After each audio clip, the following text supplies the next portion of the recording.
Hi everyone, welcome back to the channel Mehraj mastery classes. तो कैसे हैं आप सब? I hope you all good और doing well in their life.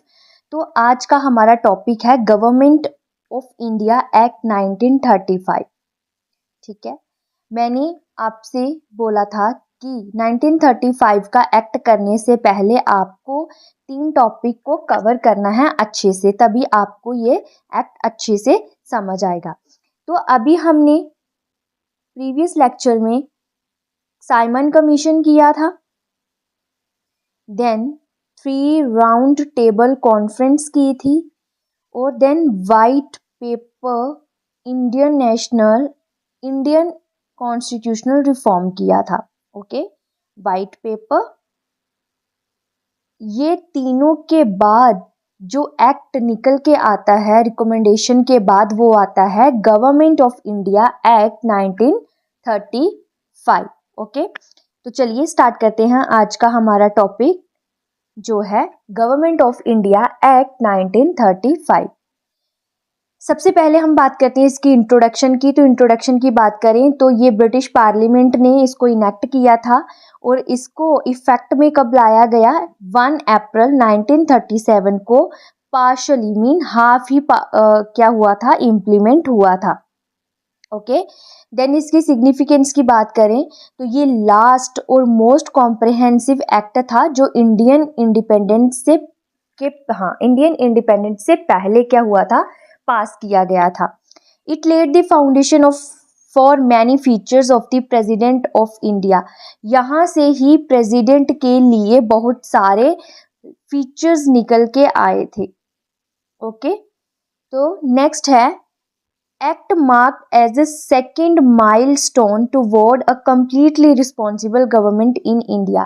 इस एक्ट के बाद ही क्या आया, एक माइलस्टोन आया जिससे एक रिस्पॉन्सिबल गवर्नमेंट आई इंडिया में। ओके, ये एक लेंदी और डिटेल्ड डॉक्यूमेंट है जिसके सेक्शन कितने हैं? 321 सेक्शन और 10 शेड्यूल्स हैं। ओके, अगर आपको इन एक्ट को पढ़ना है तो आपको वेबसाइट मीन आपको गूगल से ये मिल सकता है डॉक्यूमेंट, आप इसको अगर पढ़ना चाहे तो।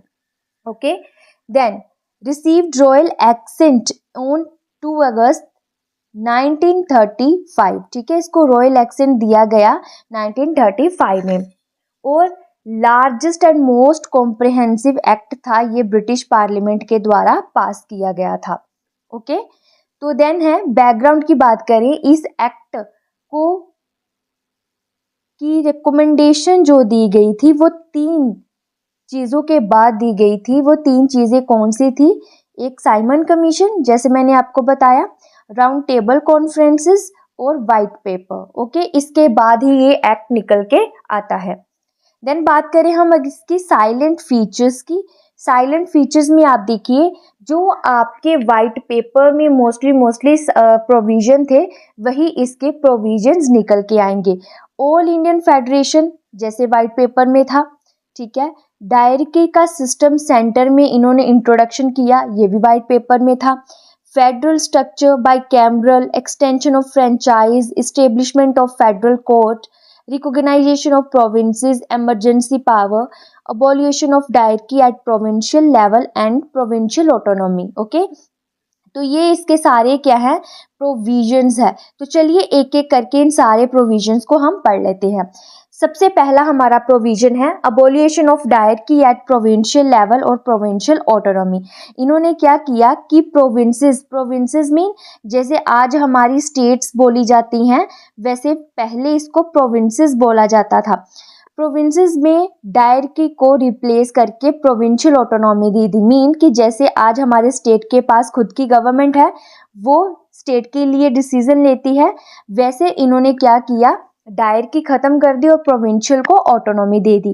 प्रोविंसेस ने ग्रांटेड किया कि ऑटोनॉमस पावर है आपके पास और इलेक्टेड रिप्रेजेंटेशन भी हो सकती है। ठीक है, governor still remain retained, but governor के पास अभी भी पावर थी और डिस्क्रिशनरी पावर थी। ठीक है, देन आ गया introduction of dyarchy at centre. अब इन्होंने क्या किया, डायरकी को जो सेंटर लेवल की जो सेंटर लेवल में डायरकी थी वो कैसे की, इन्होंने 2 सब्जेक्ट बनाए, ट्रांसफर्ड और रिजर्व्ड।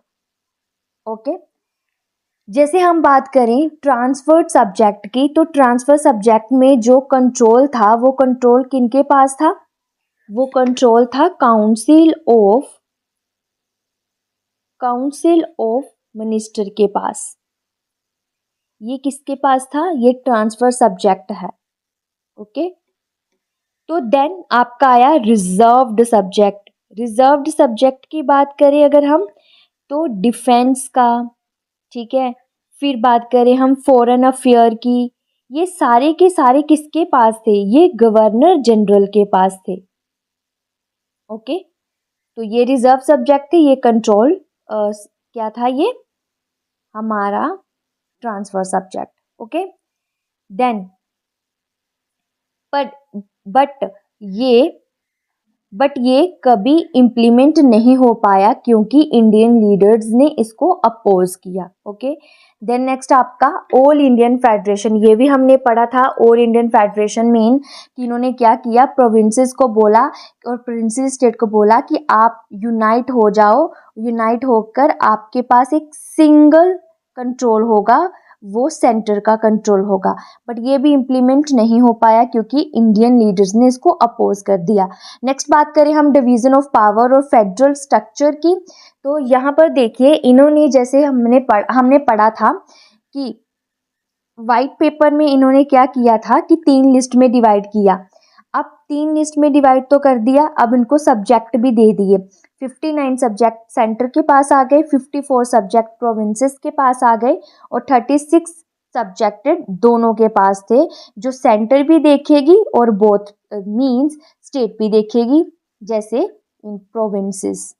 ओके, देन बाकी की जो भी पावर थी वो गवर्नर जनरल के पास होगी। Okay, then bicameral legislature at centre, इसमें क्या किया गया, सेंटर में 2 हाउसेस बनाए गए, एक लोअर हाउस एक अपर हाउस। लोअर हाउस को बोला गया फेडरल असेंबली और अपर हाउस को बोला गया काउंसिल ऑफ स्टेट। और फेडरल असेंबली का ये टर्म रखा कि 5 साल बाद हम इसको रीन्यू कर सकते हैं, मीन कि जैसे मेंबर इलेक्ट होते हैं 5 साल का टर्म रखा गया। Okay, then extension of franchise, अब क्या किया गया, पहले क्या था, फ्रेंचाइज में क्या करते थे, ये सिर्फ जिनके पास प्रॉपर्टी थी, एजुकेशन थी, ठीक है, और सर्विस अच्छी थी, उनको वोटिंग का राइट देते थे। बट अब इन्होंने क्या किया, एक्सटेंड कर दिया 10%, ठीक है, 2.5 पहले थी वोटिंग राइट, उन्होंने 10% एक्सटेंड कर दिया। ओके, और based on property tax, education और सर्विस क्वालिफिकेशन अभी भी थी। Okay, then establishment of federal court, अभी क्या किया, जो मैंने आपको पहले भी बताया है कि वाइट पेपर में इन्होंने फेडरल कोर्ट की एस्टेब्लिशमेंट की थी, तो इन्होंने यही प्रोविजन उठाकर इस एक्ट में डाल दिया। Jurisdiction over dispute between centre and provinces, अगर कोई भी सेंटर और क्या बोल सकते हैं प्रोविंसेस के बीच अगर कोई डिस्प्यूट होता है तो वो फेडरल कोर्ट सुन सकता है, उसकी यूरिसडिक्शन कर सकता है। ओके, रीऑर्गेनाइजेशन ऑफ प्रोविंसेस, अभी इन्होंने क्या किया कि प्रोविंसेस को रीऑर्गेनाइज किया। कैसे किया, जैसे सिंध को सेपरेट कर दिया बॉम्बे से, उड़ीसा को सेपरेट कर दिया बिहार से, बर्मा जिसको आज के टाइम पर म्यांमार कहा जाता है उसको इंडिया से सेपरेट कर दिया 1937 में। ओके, 2 न्यू प्रोविंसेस क्रिएट की गई, सिंध और उड़ीसा। ठीक है, जब बॉम्बे से सिंध अलग कर दिया गया तो वो एक न्यू प्रोविंस बन के आई। ठीक है, तो इन्होंने इन प्रोविंसेस को रीऑर्गेनाइजेशन कर दिया, रीऑर्गेनाइज किया। ओके, देन बात करें इमरजेंसी पावर की, तो गवर्नर जनरल के पास स्वीपिंग इमरजेंसी पावर थी। ठीक है, जैसे आज हमारे पास प्रेसिडेंट के पास क्या है, इमरजेंसी का राइट है कि वो इमरजेंसी लगा सकता है देश में, वैसे गवर्नर जनरल के पास भी इमरजेंसी की पावर थी। और कैन लेजिस्लेट बाय ऑर्डिनेंस, और ऑर्डिनेंस के थ्रू भी कर सकता है और मिनिस्टर की एडवाइस के ऊपर भी चल सकता है, मीन्स कि विदाउट विदाउट मिनिस्टर एडवाइस से भी ये काम कर सकता है। गवर्नर के पास अभी भी डिस्क्रिशनरी पावर थी प्रोविंसेस में, ठीक है। तो ये थे आज के आपके लेक्चर के प्रोविजंस, ठीक है। जिसने भी ये वाइट पेपर कमीशन अच्छे से समझा होगा ना, उसको जो मैंने प्रीवियस लेक्चर में करवाया है उसको अगर आपने एक बार देख लिया ना, तो आपको गवर्नमेंट ऑफ इंडिया एक्ट अच्छे से समझ आ जाएगा। ओके, तो प्लीज़ आप पिछले लेक्चर पे विजिट कीजिए और उसको देखिए, तो आपके लिए ये जो लेक्चर है वो आसान हो जाएगा। ओके, तो फेडरल स्ट्रक्चर की बात करें, ये कभी इम्प्लीमेंट नहीं हुआ, सेमी फेडरल ही रहा। इसमें ज़्यादा कंट्रोल ब्रिटिश के पास था, कोई प्रोविजन रिस्पॉन्सिबल नहीं था सेंटर के पास, ठीक है। Mean no provision for responsible government at centre, widely criticised by Indian leader and Congress reject this act. फिर क्या किया गया, इंडियन लीडर ने इनको माना नहीं, क्रिटिसाइज किया और इस एक्ट को रिजेक्ट कर दिया।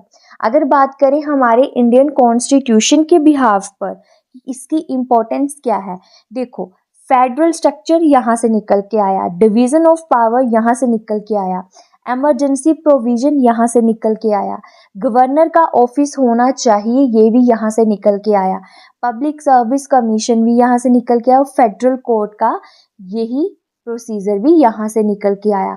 इसीलिए ये एक्ट बहुत ज़्यादा इम्पोर्टेंट है। ओके, तो ठीक है, आज का लेक्चर हमारा यहीं तक था। आई होप आपने इसको अच्छे से समझा होगा और आपको अच्छे से समझ आ भी गया होगा।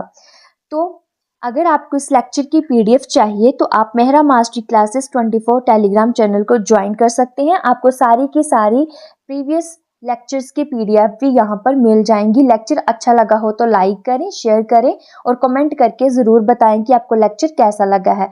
और at the last subscribe the Mehra mastery classes for the next update. चलिए मिलते हैं नेक्स्ट लेक्चर में। बाय एवरीवन, जय हिंद।